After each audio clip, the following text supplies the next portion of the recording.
In the previous video, I was emphasizing the importance of understanding that love involves both kindness and severity, or what I call severe kindness. I referenced Paul's statement, "Behold then the kindness and severity of God," from Romans 11:22. I also quoted Charles G. Finney, who stated, "It is impossible that love to the whole should not manifest severity and indignation to the part which rebels against the interests of the whole." In this video, I will offer an illustration that should bring clarity to this point.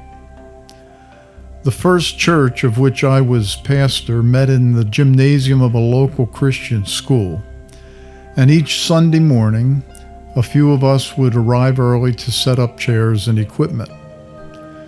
Imagine that a family arrives early to visit for the first time, entering the yet empty facility before anything has been set up.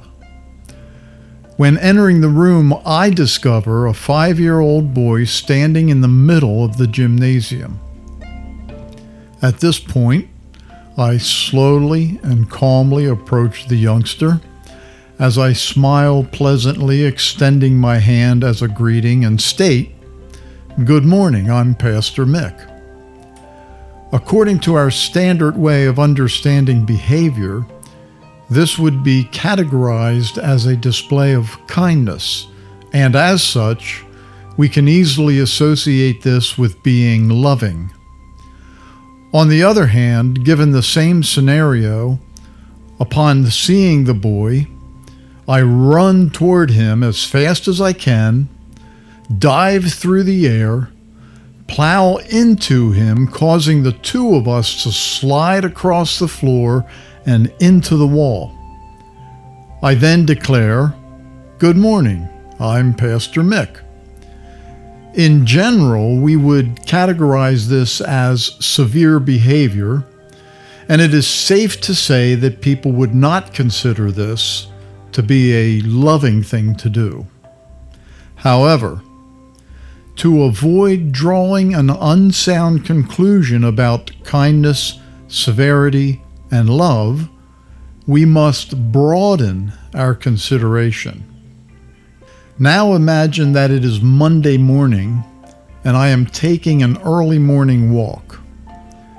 I look across the field bordering the sidewalk and notice the same 5-year-old boy standing on a railroad track. I then notice an oncoming train approaching from the rear.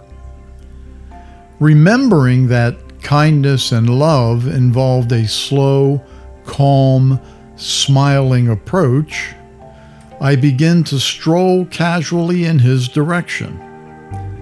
Sadly, before my arrival, the youngster meets an unpleasant end.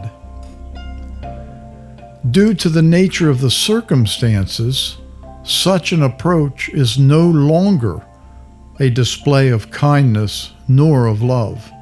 Given the scenario above, running toward him as fast as possible, diving into the air, knocking him over, and tumbling across the gravel is now an act of love.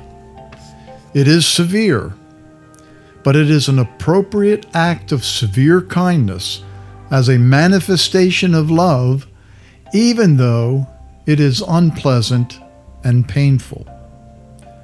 Charles Finney states, "It is one of the most shallow of dreams that the divine character is all softness and sweetness in all its manifestations and in all circumstances."